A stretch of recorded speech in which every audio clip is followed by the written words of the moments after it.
Title ను ఎగరేసుకుపోయింది భారత్. ఫైనల్లో న్యూజిలాండ్కు 4 వికెట్ల తేడాతో చిత్తు చేసింది. Captain Rohit Sharma super innings తో భారత్ జగత్చేతగా నిలిచింది.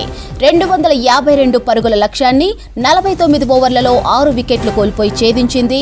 శ్రేయస్ అయ్యర్ 48, గిల్ 31, అక్షర్ 29, హార్దిక్ పాండ్యా 18, కోహ్లీ 1 పరుగు చేశారు. కేఎల్ రాహుల్ 34, జడేజా 9 రన్స్తో నాటౌట్ గా నిలిచారు. ఇక న్యూజిలాండ్ బౌలర్లలో శాట్నర్, బ్రాస్వెల్ తలో 2 వికెట్లు తీశారు. రచిన్ రవీంద్ర, జెమిసన్ చెరో వికెట్ తీశారు.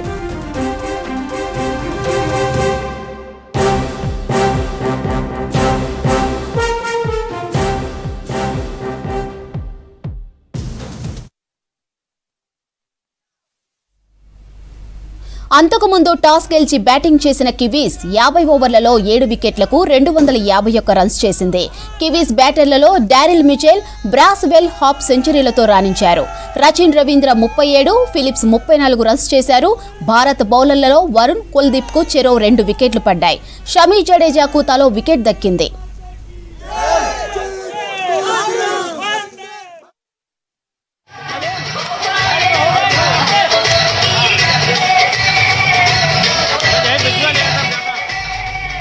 మ్యాచ్ కు సంబంధించి మరిన్ని వివరాలు అనిల్ అందిస్తారు. అనిల్, ఛాంపియన్స్ ట్రోఫీని భారత్ అయితే దక్కించుకుంది. ఫ్యాన్స్ జోష్ ఎలా ఉంది? హైలైట్స్ ఏంటి అసలు?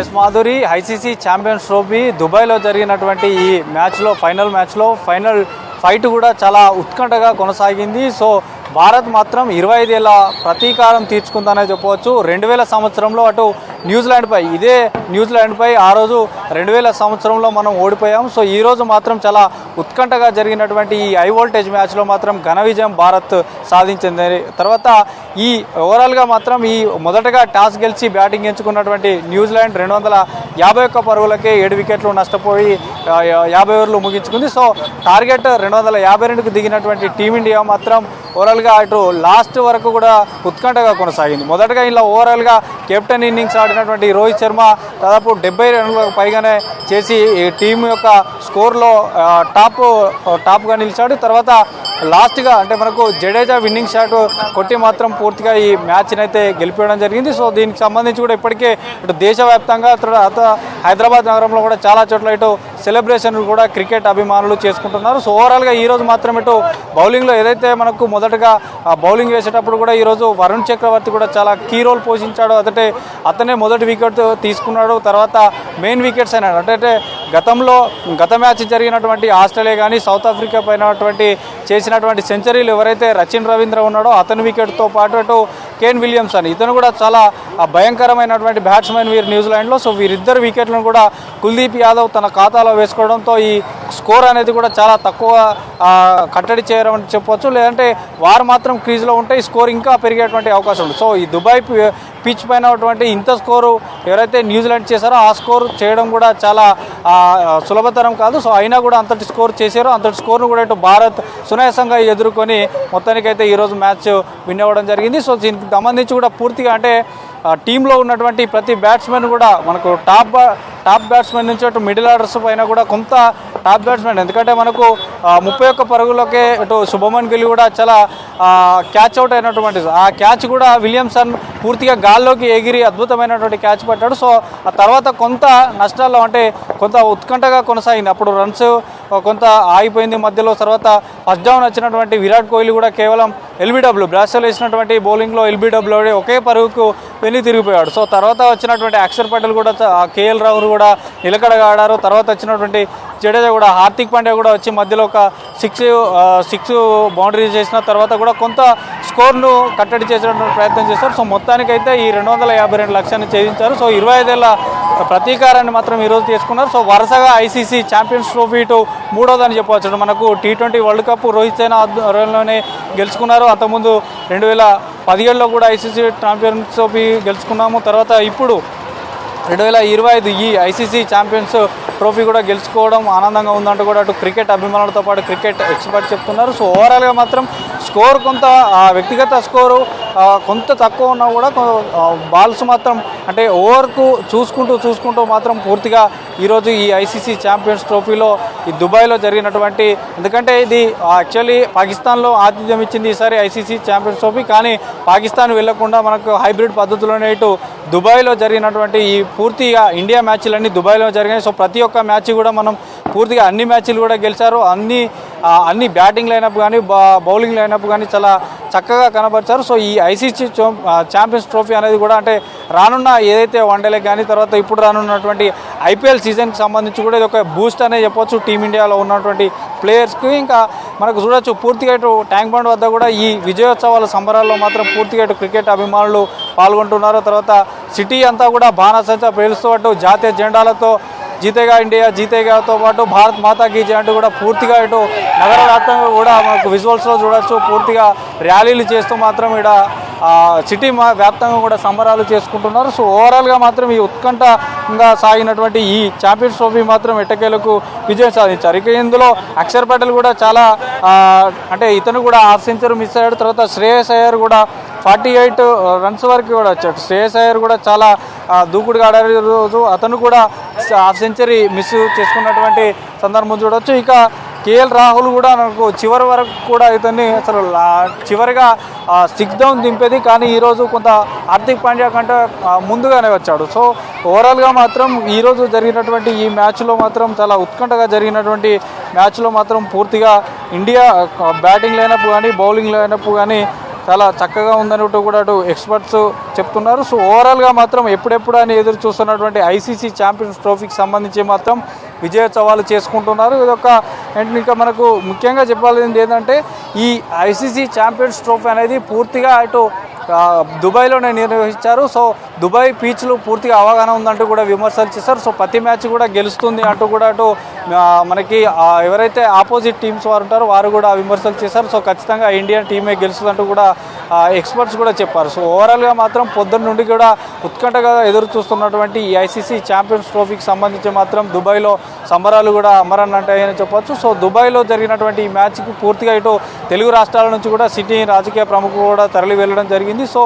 మొత్తానికైతే ఈ ICC Champions trophy final cup Rohit Sharma తీసుకోవడం జరిగింది. సో ఈ ఐసీసీ ఛాంపియన్స్ ట్రోఫీ తీసుకున్న తర్వాత రేపు కానీ మరలా ఎల్లుండి కానీ ఈ అంటే ఐసీసీ ఛాంపియన్స్ ట్రోఫీ తీసుకున్న తర్వాత రోహిత్ శర్మ వన్డేలకు రిటైర్మెంట్ ప్రకటించే అవకాశం ఉంటుందంటూ కూడా అటు ఎక్స్పర్ట్ చెప్తున్నారు. సో దీనిపైన కూడా కొంత క్లారిటీ రావాల్సి ఉంది. ఎందుకంటే ఈరోజు ఒక కెప్టెన్ ఇన్నింగ్స్ ఆడినటువంటి రోహిత్ శర్మ ఎప్పుడు కూడా ఎంత రన్స్ ఈ ఐసీసీ ఛాంపియన్స్ ట్రోఫీలో చేయలేదు. సో ఈరోజు మాత్రం చాలా నిలకడగా ఆడి ఫైనల్స్లో టాప్ బ్యాట్స్మెన్గా నిలిచాడు. సో మొత్తానికైతే ఛాంపియన్స్ ట్రోఫీ గెలవడం పట్ల మొత్తం దేశవ్యాప్తంగా సంబరాలు అమ్మరానంటే చెప్పొచ్చు. మాదిరి ముఖ్యంగా టాస్ కోల్పోవడం అనేది కీలకంగా అనుకోవచ్చా? అంటే టాస్ మనం ఎప్పుడు కూడా ఈ వన్డేలలో మనకు ఒక రికార్డే ఉంది. ఎప్పుడు కూడా టాస్ మనమే ఓడిపోతున్నాము. ఈ ఐసీసీ ఛాంపియన్స్ ట్రోఫీలో కూడా రోహిత్ శర్మ ఆధ్వర్యంలో ఎప్పటికీ కూడా టాస్ ఓడిపోతూనే వస్తున్నాం. కానీ ఓడిపోయినా కూడా మనం అన్ని మ్యాచ్లు గెలిచాం. సో ఓవరాల్గా ఈరోజు మనకు కలిసి వచ్చే అంశాలు కనుక చూసుకున్నట్లయితే ఖచ్చితంగా ఈరోజు స్పిన్నర్లే హవా కొనసాగించారు. స్పిన్నర్లు పూర్తిగా ఆ యొక్క న్యూజిలాండ్ బ్యాట్స్మెన్కి సంబంధించి కూడా పూర్తిగా వారిని కట్టడి చేశారు. ఎక్కువ స్కోర్ చేయకుండా మాత్రం బాల్ను స్విన్ చేస్తూ వారిని ఎక్కడికక్కడే కట్టడి చేశారు. ఎక్కువగా అటు మిచెల్ కానీ బ్రాస్వెల్ కానీ వీరిద్దరే హాఫ్ సెంచరీ చేశారు. మిగతా బ్యాట్స్మెన్లు కూడా చాలా తక్కువ స్కోర్స్కే ఎప్పటికప్పుడు పెవిలియన్ చేరినటువంటి పరిస్థితి. సో ఓవరాల్గా ఇటు కుల్దీప్ యాదవ్ కానీ తర్వాత జడేజా కానీ తర్వాత మహమ్మద్ షమి చివరిగా ఒక వికెట్ తీసుకున్నాడు. కానీ జడేజా, అక్షర్ పటేల్ తర్వాత వరుణ్ చక్రవర్తి కూడా మనం గత మ్యాచ్లో న్యూజిలాండ్ పైన 5 వికెట్లు తీశాడు. సో ఈరోజు 2 వికెట్లు తీశాడు. సో పూర్తిగా ఈ యొక్క విజయం స్పిన్నర్లదే. ఆ పిచ్ కూడా పూర్తిగా అటు ఎవరైతే రోహిత్ శర్మ కెప్టెన్సీ చేసినటువంటి ఫస్ట్ ఇన్నింగ్స్లో రోహిత్ శర్మ ఎవరెవరైతే అంటే స్పిన్నర్లకే ఎక్కువగా అవకాశం ఇచ్చాడు. తర్వాత సెకండ్ ఇన్నింగ్స్లో వచ్చినటువంటి న్యూజిలాండ్ టీం కెప్టెన్ కూడా మొత్తం కూడా స్పిన్నర్లకే ఇచ్చేసాడు. రచిన్ రవిచంద్ర ఆ బౌలింగ్తో పాటు బ్రాస్వెల్ కానీ తర్వాత శాంట్నర్ కానీ మొత్తం స్పిన్నర్లను వేయించాడు. సో చివరిగా పేసర్లతో వేయించాడు. కాబట్టి పూర్తిగా ఇది ఆ పిచ్ కానీ దుబాయ్లో ఉన్నటువంటి పూర్తిగా ఈరోజు జరిగిన మ్యాచ్ మాత్రం భారత్కు కలిసి వచ్చే అంశాలు కనుక చూసుకున్నట్లయితే ఖచ్చితంగా స్పిన్నర్లు ఈరోజు అద్భుతంగా ఆటను కనబరిచారు కాబట్టి అంతటి స్కోర్ను కూడా కట్టడి చేసి అంత తక్కువ స్కోర్ నమోదు కావడానికి కారణమయ్యారు మాధురి. కష్టపడి పనిచేసినందుకే పార్టీ గుర్తించిందన్నారు కాంగ్రెస్ ఎమ్మెల్సీ అభ్యర్థి అద్దంకి దయాకర్. పార్టీ కోసం కష్టపడ్డ వాళ్లకు పదవులు ఇస్తామని మీనాక్షి నటరాజన్ చెప్పారన్నారు. ఏఐసీసీ ఏ పదవి బాధ్యత ఇచ్చినా సక్రమంగా నిర్వర్తిస్తానని చెప్పారు. గ్రామ స్థాయిలో ఉన్న కార్యకర్తలు బాధ్యతగా పనిచేస్తే పార్టీ ఖచ్చితంగా గుర్తిస్తుందంటున్న అద్దంకితో Anil face to face. MLA quota MLC అభ్యర్థులను కాంగ్రెస్ అధిష్టానం ప్రకటించింది కాసేపటి క్రితమే. మనతో పాటు అద్దంకి దయాకర్ ఉన్నారు. So first of all congratulation sir. So ఈ ఎమ్మెల్యే కోట ఎమ్మెల్సీ అభ్యర్థులు మీ పేరు ఉండడం వల్ల అంటే కాంగ్రెస్ కార్యకర్తలకు కానీ మిమ్మల్ని ఎట్లా గుర్తించి ఈ అధిష్టానం ప్రకటించిందని చెప్తున్నారు? ఒకటి సగటు కార్యకర్తకు కాంగ్రెస్ పార్టీ పెద్దలందరూ కలిసి ఇచ్చిన ఇది అవకాశం. సిన్సియర్గా ఓపికతో పనిచేస్తే, పార్టీ కొరకు పనిచేస్తే ఏ అవకాశమైనా పార్టీ ఇవ్వడానికి సిద్ధం ఉంది. నా స్థాయిలో నాకు ఎమ్మెల్సీ ఇవ్వగలిగినారు. మీనాక్షి నటరాజన్ గారు వచ్చిన తర్వాత సామాన్య కార్యకర్తకు ఒక జీవం వచ్చినట్టుగా కనిపిస్తుంది. కాబట్టి నేను సుదీర్ఘకాల ఉద్యమ జీవితం ఉండొచ్చు. ఈ 10 సంవత్సరాల కాలం నేను కాంగ్రెస్ పార్టీకి డెడికేటెడ్గా పనిచేసినందుకు నాకు ఇది బహుమతిగా నాకు ఇచ్చిందని నేను భావిస్తున్నా. బహుమతి అనే దానికంటే ఒక బాధ్యతగా నేను తీసుకోవాల్సిన అవసరం ఉంది. ఇది ఒక మంచి అవకాశం. నన్ను నేను నాయకునిగా లేదంటే ఒక మంచి కార్యకర్తగా నన్ను నేను నిరూపించుకోవడానికి ఒక మంచి అవకాశం నేను అనుకుంటున్నాను. అంటే ఇన్ని రోజులు ఉన్నటువంటి ఒక బాధ్యత ఒక ఎత్తు అయితే ఇప్పుడు ఇంకా ఎక్కువ అంటే కాంగ్రెస్ కార్యకర్తలకు మీ తరపున ఏం చెప్పబోతున్నారు? నేను పిసిసి అధ్యక్షుల వారు మహేష్ కుమార్ గౌడ్ గారు ఇచ్చే పార్టీ బాధ్యత ఎట్లా ఏం పని చేయాల్సి వస్తుంది పార్టీకి అనేది ఒక తరహా పని. రెండవది ప్రభుత్వానికి ముఖ్యమంత్రి రేవంత్ రెడ్డి గారు ఏది ఆదేశిస్తే దాన్ని పనిచేసే అవకాశాన్ని తీసుకోవాలి. ఎందుకంటే ఈ విషయంలో ముఖ్యమంత్రి గారు ఎంత నన్ను మొదటి నుంచి కూడా ఎమ్మెల్యే అభ్యర్థి కాంచి ఎంపీ కాంచి ఎన్ని అవకాశాలు సందర్భాలు వచ్చినప్పుడు కూడా వారు ఏ విధంగా నాకు అవకాశం కల్పించడానికి ప్రయత్నించినో నాకు తెలుసు. ఇది ఇప్పియడానికి అనే దానికంటే కూడా దీన్ని కన్విన్స్ చేయడానికి తను ఏ విధంగా శ్రమపడ్డది కూడా నాకు తెలుసు. ఈ నాయకులందరూ కూడా నాకు ఇంత సహకరించడం వల్ల వచ్చింది. దీన్ని మరింత బాధ్యతగా అటు పార్టీకి ఇటు ప్రభుత్వానికి నేను ఏ విధంగా సహకరించగలను మరింత మెరుగైన ఆలోచనతో ముందుకు పోయే సమయం అయితే ఉన్నది.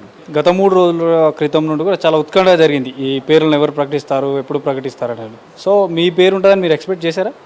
ఎక్స్పెక్ట్ చేసిన. ఎందుకంటే పోయినసారి నాది ఆల్మోస్ట్ ఆల్ ఫైనల్ అయ్యి నామినేషన్ ముందు దీపాదాస్ మున్సి గారు మళ్ళొకసారి మీకు అవకాశం ఇస్తాం, ఈసారి మీరు కొంచెం ఆలోచించి ఆగండి అని చెప్పినందుకు నేను ఆగిన.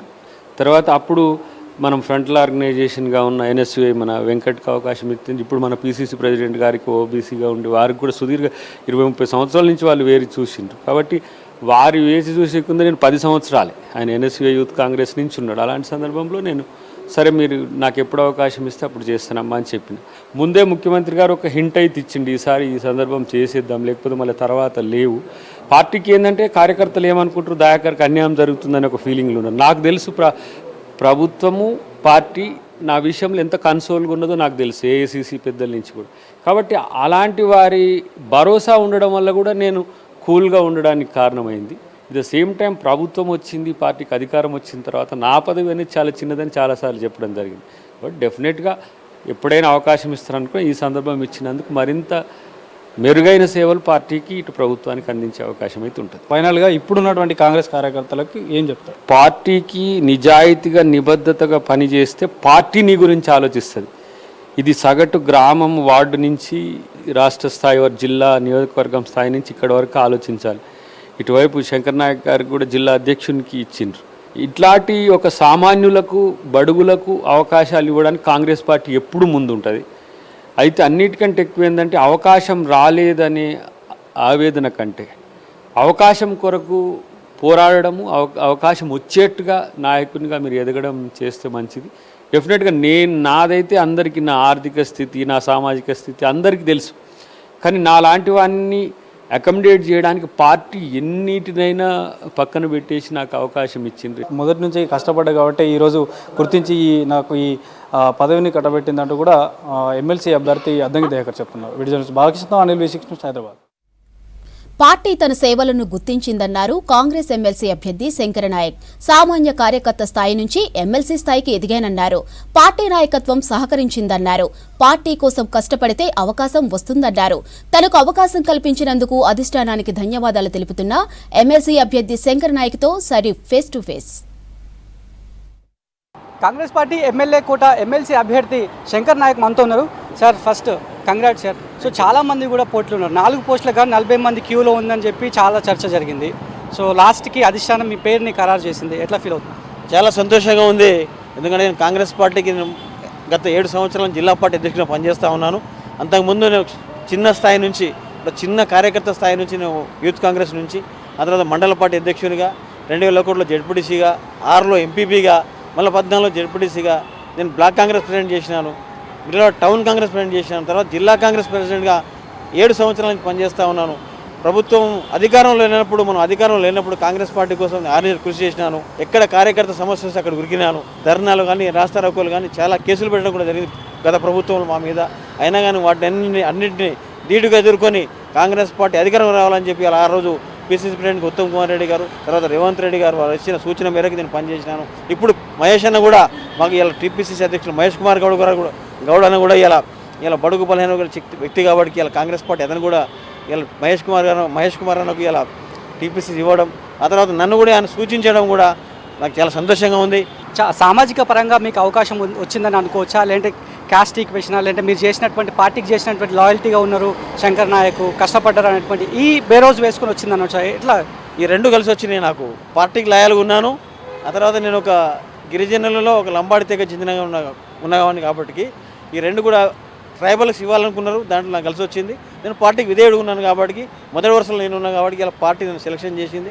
అదేవిధంగా మీనాక్షి నటరాజన్ గారు కూడా పార్టీ లాయల్ చూసినారు కాబట్టి దాంట్లో నేను ముందు వరుసలో ఉన్నా అని చెప్పి తెలియజేస్తున్నాను. సో పీసీసీ మహేష్ గౌడ్ కూడా మీ పేరు నొక్కిపెట్టి అధిష్టానానికి చెప్పారు, ఖచ్చితంగా ఈయనకి ఇవ్వాలనేటువంటి ఒక మాటను చెప్పారని చెప్పి తెలిసింది. సో ఎట్లా అంటారు? ఎస్ అన్న చెప్పినారు కూడా. పార్టీకి మొదటి నుంచి మహేష్ అన్న చెప్పినారు. పార్టీకి మొదటి నుంచి లాయల్గా ఎవరు పనిచేసారు వాళ్ళకి సూచించాల్సిన అవసరం ఉందని చెప్పి ఆయన చెప్పినారు. నన్ను కూడా ఆయన చాలా పెద్ద ఎత్తున బలపరిచి హైకమాండ్కి ఇక్కడ తెలియపరచడం జరిగింది. సో చాలామంది ఎక్స్పెక్టేషన్స్లో ఉండే, సో వాళ్ళకి ఏం చెప్తారు? భంగపాటు ఎదురైన వాళ్ళకి ఏం చెప్తారు? ఇప్పుడు అవకాశం వచ్చింది. నేను ఇప్పుడు 25 సంవత్సరాల నుంచి పనిచేస్తున్నా. ఇవాళ నేను ఒక స్థాయికి వచ్చినాను, అంటే ఇవాళ ఒక ఎమ్మెల్సీకి వచ్చినాను. వారికి కూడా ఏదో ఒక రోజు అవకాశం వస్తే పార్టీ తప్పకుండా పనిచేసేవానికి తప్పకుండా ఏదో ఒక రోజు పార్టీ అవకాశం ఇస్తుంది. దానికి ఎగ్జాంపుల్ నేనే అని చెప్పి తెలియజేస్తున్నాను. సో క్యాస్ట్ ఈక్వేషన్తో మీ వర్గాల వారికి శంకర్ నాయక్ ఏం చేయబోతున్నాడు, ఏం చెప్తున్నారు? డెఫినెట్గా నేను మా వాళ్ళ కోసం అంటే వాళ్ళందరికీ ఇప్పుడు నేను బాగా పనిచేస్తాను. ముందు రాబోయే రోజుల్లో ఇప్పుడు 10% రిజర్వేషన్ అమలు చేయాలని చెప్పి నేను రేవంత్ ప్రభుత్వాన్ని కూడా నేను ముందు లోపల ఉంటాను కాబట్టి వారి కోసం నేను ప్రయత్నం చేస్తా. అదేవిధంగా మా నల్గొండ జిల్లాలో ఉన్న పెండింగ్ ప్రాజెక్ట్స్ కోసం మా ఉత్తమ్ కుమార్ రెడ్డి గారు ఇట్లా మా భారీ నీటిపారుదల శాఖ మంత్రి ఆయన ఉన్నారు, ఆర్ఎండ్బి మినిస్టర్గా వెంకటరెడ్డి గారు ఉన్నారు, తర్వాత మా ఎమ్మెల్యేస్ అందరూ ఉన్నారు కాబట్టి వారందరికీ నేను తోడ్పాటు నా వంతు నేను సాయం చేస్తాను. సో ప్రతి ఒక్కరి ఆశీర్వాదం నా పైన ఉంది కాబట్టి నాకు ఈ అవకాశం అధిష్టానం ఇచ్చింది. నా వర్గానికి సంబంధించి అన్ని విధాలా కృషి చేయడానికి, అభివృద్ధి చేయడానికి నా జిల్లాలో ఉన్నటువంటి మంత్రులు, ఎమ్మెల్యేలు, ఇన్ఛార్జ్గా ఉన్నటువంటి నాయకులందరూ కూడా నాకు ఎంతో తోడ్పాటిస్తారని చెప్పి ఆశాభావం వ్యక్తం చేస్తున్నా. ఖచ్చితంగా నా వంతు కృషి నా జనాలకు ఇస్తాననేటువంటి విషయాన్ని అయితే శంకర్ నాయక్ చెప్తున్నారు. కెమెరా పర్సన్ అశోక్తో కలిసి Sharif, V6 news, Hyderabad. BRS MLC అభ్యర్థిగా డాక్టర్ దాసోజు శ్రవణ్ పేరును ప్రకటించారు ఆ పార్టీ అధినేత కేసీఆర్. నామినేషన్ ప్రక్రియను దగ్గరుండి పర్యవేక్షించాలని పార్టీ వర్కింగ్ ప్రెసిడెంట్ కేటీఆర్ ను ఆదేశించారు. రేపు ఎమ్మెల్సీ అభ్యర్థిగా నామినేషన్ వేయనున్నారు దాసోజు శ్రవణ్. తెలంగాణ ఉద్యమంలో ఆయన చురుగ్గా పాల్గొన్నారు. ఎమ్మెల్సీ టికెట్ ప్రకటించినందుకు కేసీఆర్ కు కృతజ్ఞతలు తెలిపారు దాసోజు శ్రవణ్. తిరుమల తిరుపతి దేవస్థానం ఆస్థాన విద్వాంసుడు గరిమెళ్ల బాలకృష్ణ ప్రసాద్ కన్నుమూశారు. తిరుపతిలోని తన స్వగృహంలో గుండెపోటు రావడంతో తుదిశ్వాస విడిచారు. దాదాపు 1000కు పైగా అన్నమాచార్య సంకీర్తనలకు స్వరకల్పన చేశారు. సంప్రదాయ కర్ణాటక, లలిత, జానపద సంగీతంలోనూ ప్రసిద్ధులు. ఈ శుక్రవారమే యాదగిరిగుట్టలోనూ గరిమెళ్ల తన ప్రదర్శనతో ఆహాతులను అలరించారు. ఇంతలోనే ఆయన మరణవార్త తెలిసి సంగీత ప్రియులు విచారం వ్యక్తం చేస్తున్నారు. గరిమెళ్ల బాలకృష్ణ ప్రసాద్ మరణం పట్ల మంత్రి నారా లోకేష్ విచారం వ్యక్తం చేశారు. వందలాది అన్నమాచార్య సంకీర్తనలకు స్వరకల్పన చేశారని తెలిపారు. సంగీత ప్రపంచానికి తీరని లోటన్నారు. ఆయన ఆత్మకు శాంతి చేకూరాలని భగవంతుడిని ప్రార్థిస్తున్నట్లు ఎక్స్లో పోస్ట్ చేశారు మినిస్టర్ లోకేష్. ఇక గరిమెళ్ల మృతిపై టీటీడీ చైర్మన్ బీఆర్ నాయుడు విచారం వ్యక్తం చేశారు. ఆయన కుటుంబ సభ్యులకు ప్రగాఢ సానుభూతి తెలిపారు. తీతీదే ఆస్థాన విద్వాంసుడిగా సేవలందించారని గుర్తు చేసుకున్నారు. గరిమెళ్ల బాలకృష్ణ ప్రసాద్ భౌతిక కాయానికి టీటీడీ మాజీ చైర్మన్ భూమన కరుణాకర్ రెడ్డి నివాళులర్పించారు. గరిమెళ్ల కన్నుమూత తీరని లోటు అన్నారు.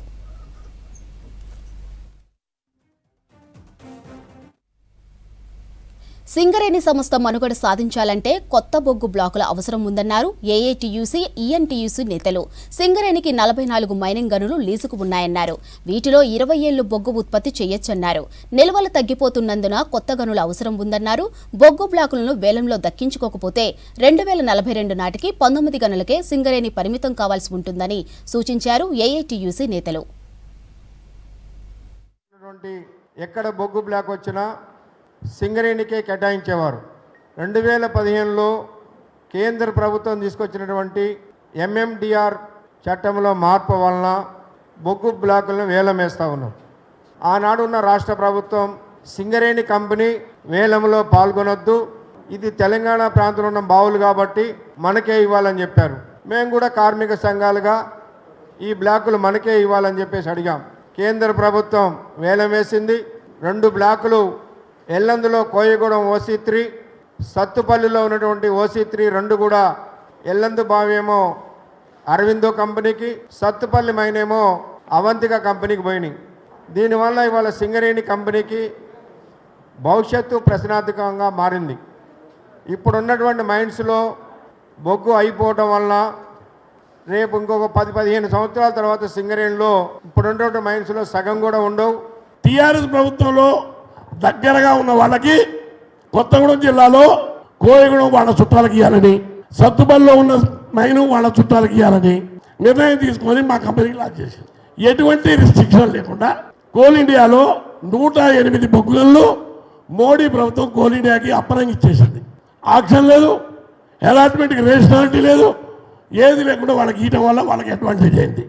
సింగరేణి కాలనీకి కోల్ ఇండియా కంటే ఎక్కువ ఎక్స్పీరియన్స్ ఉంది.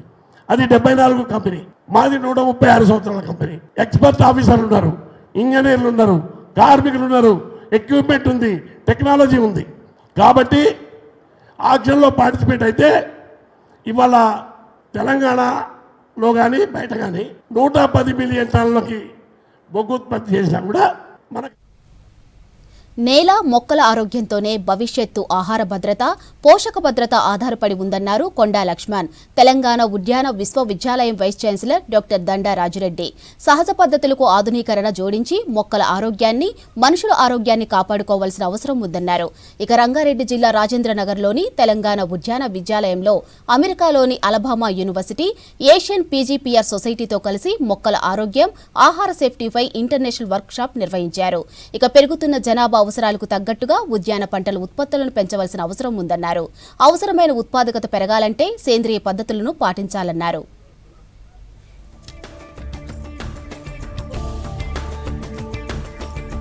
రంగారెడ్డి జిల్లా శంషాబాద్లో ఆఫ్ రోడ్ రైడ్ నిర్వహించింది జీప్ సంస్థ. హైదరాబాదీలకు ఆఫ్ రోడ్ అనుభవాన్ని అందించారు నిర్వాహకులు. స్పెషలిస్టులతో ప్రత్యేక సూచనలు ఇచ్చారు. ఆఫ్ రోడ్ డ్రైవింగ్ కోసం క్యూ కట్టారు సిటీ జనం. రైడ్ థ్రిల్లింగ్ గా ఉందన్నారు. ఆఫ్ రోడ్ రైడ్పై మరింత సమాచారం నరేందర్ అందిస్తారు. ఆఫ్ రోడ్ డ్రైవ్ చేయాలంటుంది. ఓన్ వెహికల్ ఉన్నా కూడా ఆఫ్ రోడ్లో డ్రైవ్ చేయడం చాలా కష్టం కూడా. అలాంటి వారి కోసమే హైదరాబాద్లో స్పెషల్గా ఆఫ్ రోడ్ డ్రైవ్ కండక్ట్ చేస్తుంది జీప్. ఇక్కడ ఈ ఆఫ్ రోడ్ కోసం స్పెషల్గా ట్రాక్ కూడా ఏర్పాటు చేశారు. దీంట్లో మొత్తం ఈ జీప్ కంపెనీకి సంబంధించిన ఇటు వ్రాంగ్లర్, కంపాస్తో పాటు వివిధ మోడల్స్ కార్లు కూడా ఈ ఆఫ్ రోడ్లో కస్టమర్స్ కోసం అవైలబుల్లో ఉంచారు. అంటే ఈ ట్రాక్ మొత్తం కూడా స్ట్రెయిట్ రోడ్ కాకుండా కొన్ని అబ్స్టాకిల్స్ అంటే గుంతలు కావచ్చు, అలాంటివి కూడా కస్టమైజ్డ్గా ఏర్పాటు చేశారు. వీటితో పాటు మడ్ కూడా ఉంది. దీనికి సంబంధించి మరిన్ని వివరాలు అడిగి తెలుసుకుందాం వీళ్ళకి సంబంధించి. హాయ్, ఇది ఫస్ట్ టైమా ఇంతకుముందు కూడా చేశారా? ఎందుకు ఇది కండక్ట్ చేస్తున్నారు? ఇది జీప్ క్యాంప్ జీప్ అని ఎవ్రీ ఇయర్ కండక్ట్ చేస్తాము. దీని యొక్క అంటే ఇది కండక్ట్ చేయడానికి మెయిన్ రీజన్ ఏంటి అంటే జీప్ కస్టమర్స్కి జీప్ యొక్క కేపబిలిటీస్ తెలియడానికి ఎవ్రీ ఇయర్ మనం కండక్ట్ చేస్తాము. జీప్ ఓనర్స్ కావచ్చు, వాళ్ళు ఎవరైతే ఆల్రెడీ కార్స్ కొన్నారో వాళ్ళు సొంతంగా ఎప్పుడు కూడా ఇట్లాంటి ఆఫ్ రోడ్ చేసే అవకాశం ఉంటుందో లేదో సో ఎవ్రీ ఇయర్ మనం ఇట్లాంటి కండక్ట్ చేయడం వల్ల వాళ్ళ కేపబిలిటీస్ కూడా తెలుస్తాయి. సో ఇప్పుడు మనం ఈ ట్రాక్ చూసుకుంటే గుంతలు చేశారు, ఇవన్నీ మనం కస్టమైజ్ చేసామా ఈ వెహికల్ కోసం? ఇది రెగ్యులర్గా ఉంటుంది ట్రాక్? లేదు, రెగ్యులర్గా ఉండదు. మనం దీనికోసం స్పెషల్గా ఈ పిట్స్ అని క్రియేట్ చేసినాము to understand it's articulation. Articulation అని అంటే మనం సస్పెన్షన్స్లో ఎంత ట్రావెల్ ఉంటుంది అని మీరు రేర్ వీల్ చూడొచ్చు ఇప్పుడు వెనకాల. ఓకే, అంత అయితే క్రాస్గా అవి కూడా కింద టచ్ అయి ఉంటుంది. ఎంత అంటే గుంటలు ఉన్నా అవి ఉన్నా టైర్స్ అనేది కింద గ్రౌండ్ టచ్ అయ్యి మెల్లిగా ట్రాక్షన్ ఉంటూ, సో సస్పెన్షన్ ట్రావెల్ కూడా ఎక్కువ ఉంటుంది. దానికి ఆర్టికులేషన్ ఉంటుంది, మెనూవరబిలిటీ, వాటర్ ఫోర్డింగ్ లెవెల్స్, ఇవన్నీ కూడా మనం ఇక్కడ టెస్ట్ చేస్తాము. మన దగ్గర ఇప్పుడు ప్రస్తుతానికి 4 మోడల్స్ ఉన్నాయి, Wrangler, grand Cherokee and meridian, compass. ఈ 4 మోడల్స్ కూడా డిఫరెంట్ ట్రాక్స్ క్రియేట్ చేసినాము. రాంగ్లర్కి కొంచెం స్పెషలైజ్డ్ ట్రాక్ ఉంది, ఎందుకంటే అది ఎక్స్ట్రీమ్ ఆఫ్ రోడర్ కాబట్టి దాని కేపబిలిటీస్ టెస్ట్ చేయడానికి డిఫరెంట్ ట్రాక్ క్రియేట్ చేసి పెట్టినాము. ఈ ఆఫర్లో రైడ్ చేస్తున్న కొంతమంది కస్టమర్స్ కూడా మనతో ఉన్నారు, ఒకసారి అడిగి తెలుసుకుందాం వాళ్ళ ఎక్స్పీరియన్స్ ఎలా ఉందో. Hi ma'am, what's your name? Purvi Chaudia. Right. So earlier I said it's really good, but my daughter corrected me. She said it's awesome. So I'm really enjoying it. It's one of a kind experience I've never had. First time ever. And driving Jeep with him is amazing because the way he's guiding, the car has a lot of power and it lets you be in every terrain, which is amazing. So I drive manual regularly, but this is my first off-roading experience. And my first off-roading experience has been so good because I can understand the power of this car. It is so good in every terrain, which is really amazing to see. I'd say it's way better than I had expected. So not that I've not done off-roading before. I mean, not while driving, but the first kind of experience, I'd say it's a unique kind of experience. And the instructor Nitin, he was quite helpful, insightful in sharing the features and the best ways of driving throughout that terrain. It was quite good. I'd say I'm going to recommend more people to go for Jeep Compass, and especially 4x4 is not just it's a vehicle, it's more of an investment, I'd say. And I already have a Compass, but I can definitely say, based on my experience and all the reviews that I've collected, that I think this is the only vehicle in this segment that can... What do you learn about Which one? It can just sail through. It's an all-terrain vehicle. It can sail through any terrain at all. You don't have to worry about venturing into any terrain. You don't have to worry about whether it's snowy or it's a pothole or any sort of untamed terrains. This can go anywhere. This vehicle can go anywhere and without giving you much discomfort. It's not just driver but passenger friendly car, I'd say. Thank you so much. Thanks. So off road driving ఇంతకుముందుకి ఎప్పుడైనా చేశారా? First time ఎలా ఉంది experience? First time చాలా బాగుందండి అసలు experience. So driving కానీ అంత సెక్యూర్డ్గా చాలా సేఫ్గా ఉంది. సో ఆఫ్ రోడ్ డ్రైవింగ్ అయితే ఇదే ఫస్ట్ టైం నేను చేయడము, నాకు ఎగ్జైటింగ్ అనిపించింది. సో వెహికల్ గురించి చెప్పండి, అంటే మీకు ఏం నచ్చింది వెహికల్లో? రెగ్యులర్గా అంటే ఇంతకుముందు వెహికల్స్ డ్రైవ్ చేసి ఉంటారు కదా రెగ్యులర్గా ఆన్ రోడ్. సో ఇది 4x4 ఎక్స్పీరియన్స్ చాలా బాగుందండి. ఎప్పుడంటే డౌన్ హిల్ వెళ్ళేటప్పుడు లైక్ ఆ ట్రాక్షన్ కానీ అంత బాగా నచ్చింది, అంటే బాగా కంట్రోల్డ్గా ఉంది యాక్చువల్లీ. సో మీరు చెప్పండి ఎలా ఉంది? It was fantastic and actually vehicle అయితే కనుక మెయిన్ అదే చెప్పాడు కదా, హిల్ డౌన్ వెళ్ళేటప్పుడు కానీ అసలు బ్రేక్ కూడా యూస్ చేయని అవసరం లేదు. సో ఇట్ వాస్ టేకింగ్ అట్లనే తీసేసుకుంటుంది. సో ఓవరాల్గా సస్పెన్షన్ కానీ అంత గుంతలు కూడా చాలా బాగుంది సస్పెన్షన్. ఎప్పుడైనా ఇలా ఆఫ్ రోడ్ డ్రైవ్ చేశారా? లేదండి, this is first time actually. మామూలుగా ఇలా ఈవెంట్స్కి వెళ్ళాను కానీ బట్ ఆఫ్ రోడ్ డ్రైవ్ చేయడం ఇదే ఫస్ట్ టైము. చాలా బాగుందండి వెహికల్ అయితే కనుక అసలు. ఆఫ్ రోడ్ డ్రైవింగ్ ఇంట్రెస్ట్ ఉన్న వాళ్ళు వీళ్ళని కన్సల్ట్ అయితే ఫ్రీగా డ్రైవ్ చేసే అవకాశం అయితే కల్పిస్తున్నారు. కెమెరామెన్ వినోద్తో నరేందర్, V6 న్యూస్, హైదరాబాద్. రాష్ట్రంలో జరిగిన కులగణనలో కురుమల జనాభా బయట పెట్టాలని కురుమ సంఘాల జేఏసీ నాయకులు డిమాండ్ చేశారు. ఎక్కడా తమ కులం ప్రస్తావన లేదని తమ లెక్కలు చెప్పాలన్నారు. స్థానిక సంస్థలతో పాటు ఎమ్మెల్సీ, మంత్రివర్గంలోనూ ప్రాతినిధ్యం కల్పించాలని కోరారు. కురుమల బలాన్ని చాటేందుకు త్వరలోనే బహిరంగ సభ ఏర్పాటు చేస్తామని తెలిపారు జేఏసీ నాయకులు. మీరు ఈరోజు రౌండ్ టేబుల్ చేసి ఇక్కడే కూర్చొని సరిపోదు, కార్యాచరణ స్టార్ట్ చేయండి. ఈరోజు మాది గొర్రెల మేకల పెంపకదారులో సంక్షేమ సంఘం అని పెట్టి మేము సంఘం పెట్టినాం. మేము అన్ని జిల్లాల్లో కమిటీ వేస్తున్నాం. అంటే మా అభిమానం, కులం అభిమానం వేసింది, మా జాతి ఓటు వేసింది, తప్పనిసరిగా మనకు అభిమానం ఉంది. కానీ నాయకుడు ఏం చేస్తున్నారంటే మన కులానికి మనకు పైకి రాకుండా, మనకు డెవలప్ కాకుండా మనలో ఒక ఎమ్మెల్యే పోస్ట్ రాకుండా వేరే కులానికి అనడానికి వీల్లేదు. మనలో ఐక్యత లేదు. మనం ఐక్యత కావాలంటే తప్పనిసరిగా మనం ఈరోజు ఈ ఎవరి మీద అనేది అవసరం లేదు. ఇక వాళ్ళు చేయరు. మనమే నాయకుడు కావాలి, మనం లీడర్ కావాలి, అయితేనే అవుతుంది. 15 నెలలు అవుతుంది కాంగ్రెస్ ప్రభుత్వం వచ్చి. మన కులానికి ఇది కావాలని ఇచ్చిన దాఖలాలు లేవు. మన కులానికి ఇన్ని నామినేటెడ్ పోస్టులు ఇవ్వాలని అడిగిన దాఖలాలు లేవు. కొమరవెల్లి దేవస్థానం గురించి ప్రస్తావన తెచ్చిన దాఖలాలు లేవు. మా చైర్మన్ కురుమ ఫెడరేషన్ చైర్మన్ కావాలని అడిగిన దాఖలాలు లేవు. నువ్వు ఎవరి గురించి పనిచేస్తున్నావా? నువ్వు ఎగ్గమలేశం. కురుమ కులము ఒట్టిపోలేదు. కురుమ కులంలో మేధావులు లేరని కాదు. నిన్ను గౌరవించి నువ్వేదో చేస్తావని నిన్ను అనుమతిస్తున్నాం, నిన్ను భరించినాం. ఇప్పుడు భరించే టైం కూడా అయిపోయింది. మనము ఎదగపోవడానికి కారణము మనకు బాగా భక్తి ఉంది కానీ దాన్ని ముందుకు తీసుకెళ్తలేము. అక్కడ మన కొమరవెల్లి మల్లన్న ఉన్నాడు, ఐలేలు మల్లన్న ఉన్నాడు. ఆ చైర్మన్ పదవులను మన కుర్మలకు ఇచ్చి అక్కడ ఉన్న మన ఉప్పు కళాకారులకు అది మన పెట్టింది కూడా మన వాళ్ళు. ఐలేన్ అంటే ఐలేయ పెట్టిండు, అది ఐలేన్ మల్లన్న. కొమరవెల్లి అంటే కొమరయ్య పెట్టిండు. అవి ఆ విధంగా దాన్ని చర్చించి దాన్ని ఏదో రకంగా చేసి అవి మనం తీసుకుంటే మన కుర్మలు అక్కడ ఉప్పు కళాకారు పూజ చేసి. కోర్టులో స్టే ఉండగా బార్ అసోసియేషన్ ఎన్నికలు నిర్వహించాలనే ప్రతిపాదనను వ్యతిరేకిస్తున్నామని అన్నారు బార్ అసోసియేషన్ సభ్యులు. 2 ఏళ్లు కొనసాగించాలని డిమాండ్ చేశారు. రంగారెడ్డి జిల్లా కోర్టులో ఫెడరేషన్ ఆఫ్ బార్ అసోసియేషన్ సన్నాహక సమావేశం నిర్వహించారు. బార్ కౌన్సిల్ న్యాయవాదుల సమస్యలు పట్టించుకోవట్లేదన్నారు. ఈ కార్యక్రమంలో రాష్ట్రంలోని అన్ని బార్ అసోసియేషన్ అధ్యక్షులు, సభ్యులు పాల్గొన్నారు.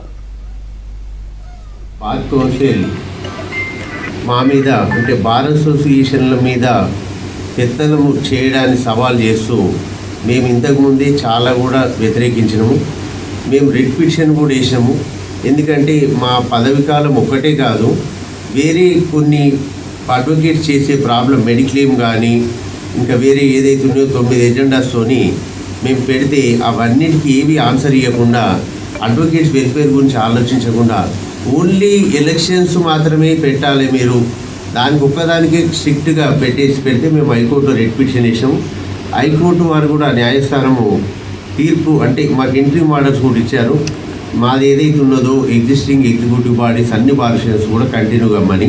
ఇన్స్పైట్ ఆఫ్ దట్ ఈ మధ్యనే మాకైతే పర్సనల్గా ఎవరికి రాలేదు. వాళ్ళు ఏదో సర్క్యులర్ ఇష్యూ చేసినట్టు తెలిసింది. దాన్ని కూడా మేము తీవ్రంగా వ్యతిరేకిస్తున్నాము. మేము న్యాయస్థానంలో ఉన్నది కాబట్టి న్యాయస్థానం మీద గౌరవంతో మేము ఎలాంటి ఎలక్షన్స్ కూడా కండక్ట్ చేయము. బార్ అసోసియేషన్స్ తెలంగాణ హైకోర్టులో రిట్ పిటిషన్ వేసి ఇంటీరియం ఆర్డర్ పొందినప్పటికీ బార్ కౌన్సిల్ వారు ఒక ఆర్ఓసి ఇచ్చినారు ఎలక్షన్ కండక్ట్ చేయమని. ఆ సందర్భంలో bar association federation of bar associations ఈరోజు సమావేశం ఏర్పరిచి కోర్టు దృష్టికి ఇంటీరియం ఆర్డర్ ఉన్నప్పటికీ నోటిఫికేషన్ ఇచ్చి ఎలక్షన్ కండక్ట్ చేయమని చెప్పటము ఆర్డర్స్ విరుద్ధమని సమావేశం నిర్ణయించింది. వచ్చే రోజుల్లో మరొక రిట్ పిటిషన్ వేయాలని ఫెడరేషన్ తరఫున నిర్ణయం తీసుకున్నారు.